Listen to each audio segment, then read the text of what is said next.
Welcome into the Walter Cronkite Sports Network. I'm Megan Plain here with Jacob Janauer and Colton Dotson. Now tonight, Sun Devils lost to Utah 49-26. Now Jacob, there was a player, N'Keal Harry, that you wanted to talk about. His performance tonight and through the season has been great, and he's just a freshman. Yeah, head coach Todd Graham and quarterback Manny Wilkins were both in agreement that Harry is just a special player, and it's a little ironic that on senior day, it was the freshman who really shined. He was the Terrell Pryor of sorts for the Sun Devils today. 46 passing yards, 31 rushing yards, and 114 receiving yards. He did it all, and this was his breakout game of sorts, even though he really has been a factor in most games. He's at times been inconsistent, but I think today was the biggest example of why he was the #1 wide receiver recruit in the country. That guy's a warrior. I mean, unbelievable. I mean, for a freshman. He's a guy that, it's physics, speed, physicality, and finish. That's what that guy does every play. And I walked up to him afterwards, and I'm just so impressed with how he's playing. He's competitive, and he has what you want in a player. And you're talking about a freshman coming in and plays the game the way he does, he's going to be a great one. Now, Colin, other ASU players you want to talk about, Kalen Ballage and Demario Richard. Now, we saw Demario perform a little bit better, I guess you could say, recently, a few games ago, 4 games back, 5 games back. And you mentioned that it kind of dropped off, and now it's more of the Ballage show. So how did you see that play out tonight, just in the past few games as well? Well, it's really interesting to note, Demario Richard, to start the season, he had 90 carries through his first 4 games. In the last 4 games that he's played, he's only had 44 carries. Granted, he didn't play in that Oregon game, but that production has dropped off tremendously. And I think that's due to the fact that Kalen Ballage, he can just do more. That you see him used in that Sparky package. He's more versatile. He's using that Sparky package. He threw the ball against Oregon. He had over 100 receiving yards tonight for Manny Wilkins, sort of that check down for Manny. It's just the versatility, and that makes Kalen Ballage more valuable to this offense. And again, you saw it tonight. Demario Richard only had 6 carries. He only has 1 carry of longer than 20 yards this season.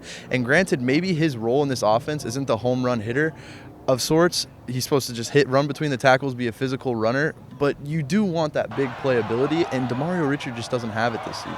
So that's really what you're seeing is that contrast in Kalen Ballage's skill set and his ability to hit that home run when the Sun Devils need it, and that's why Kalen Ballage is being utilized far more than Demario Richard. Jacob, we talked a little bit about the defense, their struggles tonight, and you had one player for Utah that you wanted to point out? Yeah, it was Joe Williams, the running back. In the first half, you hardly even noticed he was there a lot of the time, only 26 yards on 6 carries.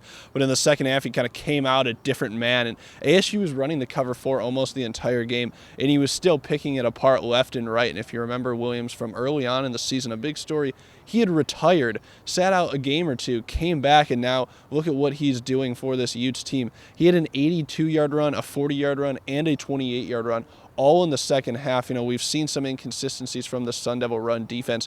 They've struggled against teams like Colorado, like USC, but then they've also had they've been the beneficiary of facing 3 air raid offense teams that have kind of helped their numbers. But today, we kind of saw that they were a little bit exposed, especially by Williams in the second half.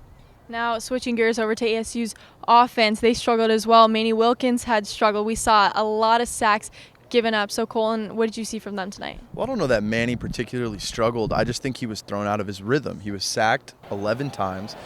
Utah amassed 22 tackles for loss. The offensive line really did him no favors at all. And that's where you saw a lot of those mistakes start to be made. The interception in the red zone to start the game, and that interception that essentially sealed it for Utah late in the game. Some of the times he should have thrown the ball away and kept trying to extend plays. That's something he's actually really good at, is extending those plays. But it's just something he has to learn, is when to give up on a play and when to take the passive route. And, to that point, though, we did see him take that passive route a few times tonight. He was sliding. He wasn't trying to do as much. So it's just really a learning process for Manny, but I wouldn't put this all on him. The offensive line, again, did him no favors. 11 sacks, that's just insane. They allowed one guy on Utah's defense to sack him 5 times. That's just unacceptable. So, again, not all on Manny here.